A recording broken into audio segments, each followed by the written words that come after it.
Oi, meu nome é Silvana, sou professora de Biologia do Estado de São Paulo. Como que vocês estão? Nós estamos começando as nossas aulas quando fomos surpreendidos pela pandemia do Covid-19. Ficamos agora cada um na sua casa, mas retornando às atividades escolares.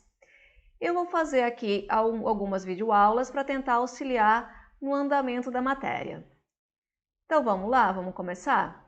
O nosso primeiro assunto é esse título imenso aqui, ó, Relações alimentares nos ecossistemas. Fluxo unidirecional de energia e de ciclagem. Nossa, que complicado isso. Gente, é cadeia alimentar. Coisa mais simples que você tem neste mundo, não é verdade? Quando a gente pensa em cadeia alimentar, o que você lembra? Eu lembro de produtor, eu lembro de consumidor, eu lembro de um organismo se alimentando do outro. É isso mesmo.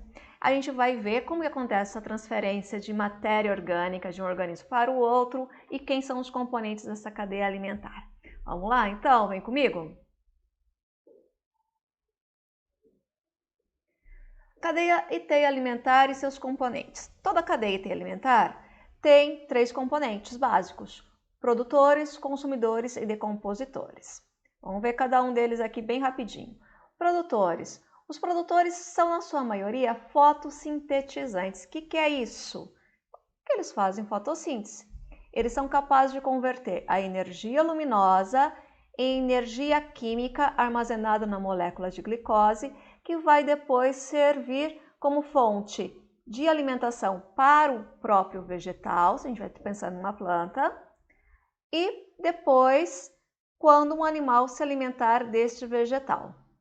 Mas tem outros tipos de produtores, não é só de fotossíntese que vive-se o produtor. Algumas bactérias são capazes de produzir material orgânico através de uma série de reações químicas chamadas de quimiossíntese, mas que a gente vai ver mais para frente, tá bom? Quem é produtor? Vamos falar só dos fotossintetizantes por enquanto. Os fotossintetizantes que interessam para a gente são os produtores aquáticos. Pode ser uma alga, por exemplo, pode ser um aguapé, pode ser uma vitória régia, como eu coloquei aqui. Os terrestres, todos os tipos de plantas que você lembrar aí. Gramínea, ó, pensa na palavra grama. E esse carinha aqui que é o fitoplâncton. Eu deixei ele aqui porque o fitoplâncton, além de ele ser um produtor, ele realiza uma função importantíssima para a nossa sobrevivência. É a bioluminescência? Não é? Olha só que bonito. Mas antes, o que é bioluminescência? Bioluminescência ou bioluminescente é a capacidade de que alguns organismos têm de produzir luz. Não é que ele vai fazer fotossíntese a partir daqui, tá? Essa bioluminescência aqui é uma reação química que acontece e acaba gerando essa iluminação. Mas por que eu coloquei ele aqui? Só para falar da bioluminescência? Não foi. Eu coloquei ele aqui para falar que esses carinhas, eles são os maiores produtores de gás oxigênio do planeta. Eles produzem cerca de 70% do gás oxigênio que nós respiramos.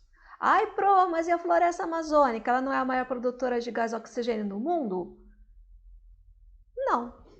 Desculpa aí, mas não é. A floresta amazônica ela é uma floresta que atingiu seu clímax, seu ponto máximo de desenvolvimento. Então, ela produz o gás oxigênio, sim, só que ela também faz respiração. Ela consome esse gás oxigênio. Então, ao mesmo tempo que ela produz o gás oxigênio, a maior parte do gás oxigênio acaba ficando retida ali com ela e com os outros organismos que realizam a respiração. A floresta amazônica tem importância, sim. Ela é riquíssima, é uma das maiores biodiversidades do mundo. Então, a gente tem espécies ali que podem ter muito interesse farmacêutico, por exemplo, pode dar origem a medicamentos. E também ela regula a quantidade de chuvas que chegam aqui na região sul e sudeste do nosso país, que são os rios voadores, que a gente vai ver depois. Então, guarda essa informação. O fitoplâncton são algas microscópicas, são produtores, além de produzir material orgânico que serve de alimento para ele e para outros organismos aquáticos, né? A gente está falando aqui. Eles são os maiores produtores de gás oxigênio do nosso planeta. Consumidor. Quem é consumidor? Consumidor são sempre aqueles organismos que vão se alimentar de outros seres vivos. Então, produtor, produzia seu próprio alimento pegando uma fonte de energia, no caso da fotossíntese. A fonte de energia era a fonte de energia luminosa e transformando em energia química convertida, guardadinha na molécula de glicose. O consumidor, ele não consegue fazer isso. Já viu alguém, sei lá, você faz fotossíntese? Não. Cachorro faz fotossíntese? Não. Quando quer comer, faz o quê? No seu caso, vai lá, abre a geladeira e reclama que não tem nada, não é isso? Ou de repente vai lá, abre o armário e pega aquele pacotinho lá de salgadinho.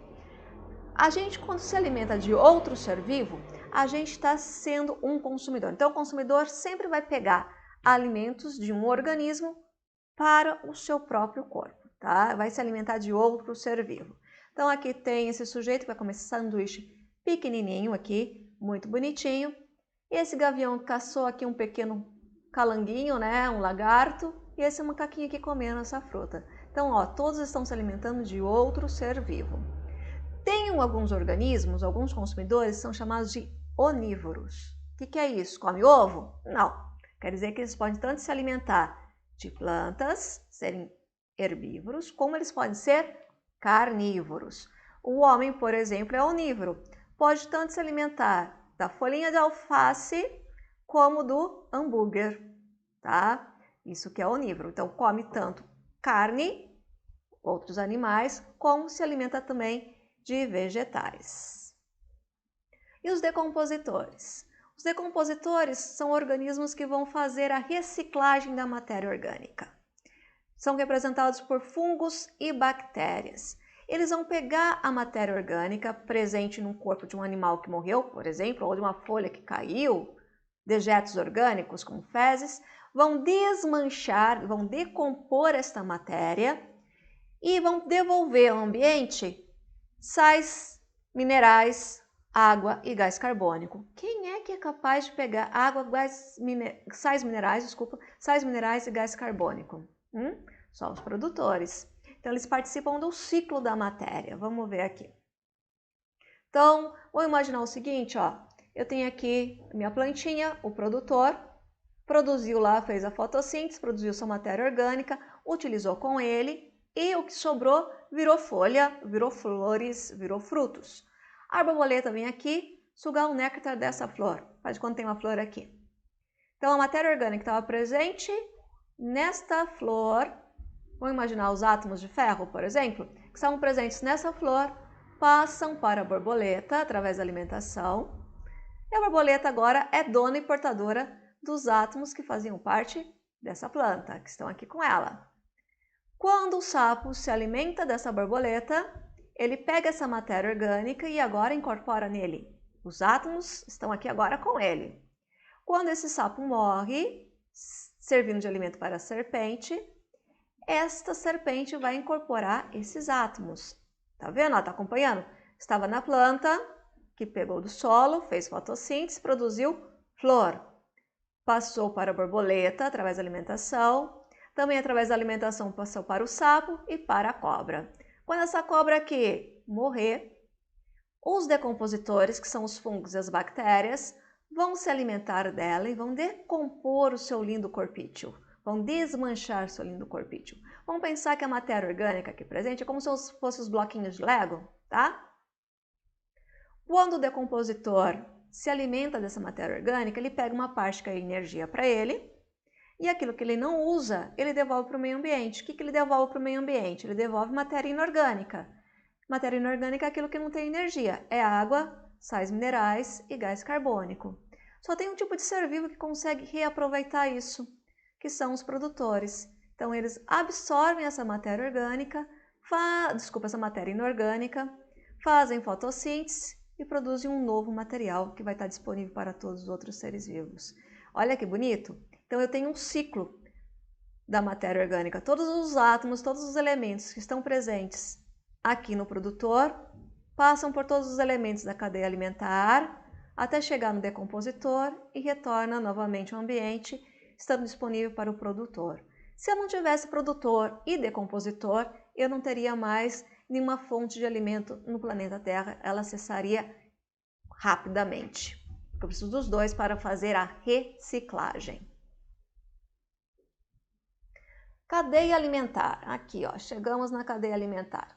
Na cadeia alimentar, eu vejo como que acontece a transferência de energia de um ser vivo para o outro. Eu tenho que lembrar que a transferência de energia tem que começar por alguém que é capaz de pegar a energia luminosa e transformar em energia química. Quem é que faz isso? Isso, são os produtores, no caso aqui a plantinha.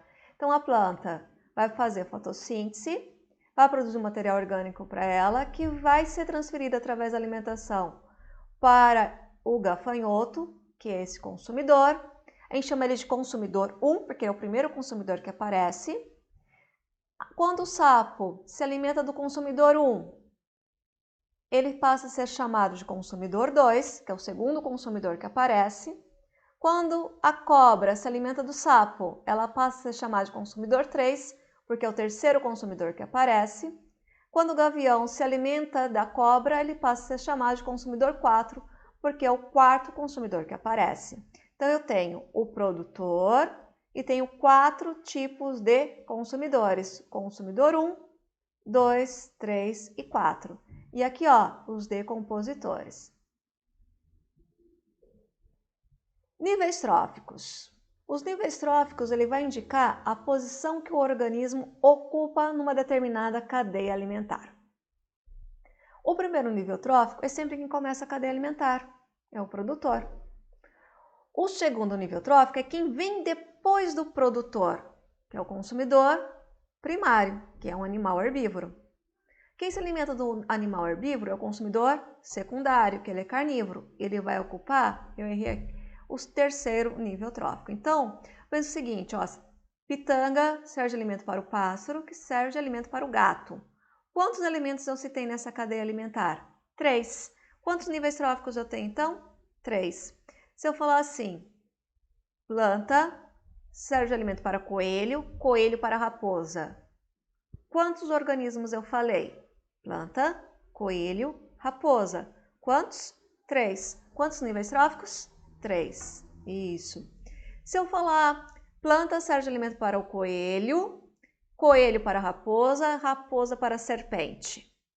Quantos organismos eu falei? 4. Quantos níveis tróficos então eu tenho? 4. Tá bom? Quem é o produtor? A planta. Quem é o consumidor primário? Quem se alimenta da planta? Coelho. Quem é o consumidor secundário? Quem se alimenta do consumidor primário? É a raposa. E por aí vai, tá bom? Então aqui um outro exemplo com os níveis tróficos. O produtor sempre começa a minha cadeia alimentar, então ele é sempre o primeiro nível trófico. O segundo nível trófico é sempre o consumidor primário. O terceiro nível trófico é sempre o consumidor secundário. E o quarto nível trófico, sempre o consumidor terciário. Então, ó, quantos indivíduos eu tenho? 1, 2, 3, 4. Então, quantos níveis tróficos? Eu tenho 4. E fica uma dica aqui, ó. O nível trófico aonde está o consumidor é sempre um a mais em relação ao tipo de consumidor que ele é, tá? Então, se a cobra está no quarto nível trófico, ela só pode ser o consumidor 3. Se o sapo está no terceiro nível trófico, ele é o consumidor 2. Se o gafanhoto está no segundo nível trófico, ele é o consumidor 1, tá bom? Eu vou parar aqui e vou gravar da continuidade no próximo vídeo, senão vai ficar muito longo.